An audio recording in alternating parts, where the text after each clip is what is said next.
জয় গুরু, জয় গুরু, জয় গুরু। ঠাকুর মহারাজের চরণে অনন্ত কোটি ভক্তি বিনম্র প্রণাম জানিয়ে ঠাকুরের অভয়বাণী পাঠ করছি।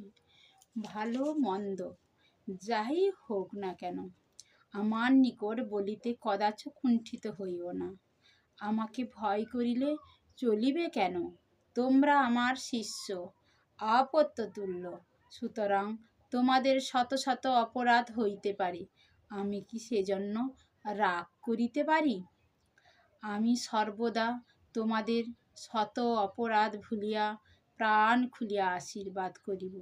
সুতরাং যখন যে ভাব উদয় হইবে, নির্ভয়ে সকল কথা বলিও, নতুবা মীমাংসা হইবে কিরূপে? আর জানাইলে আমি সকল সংশয় মিটাইয়া দিব, কিংবা আপনা হইতে মিটাইয়া যাবে। জয় গুরু, জয় গুরু, জয় গুরু।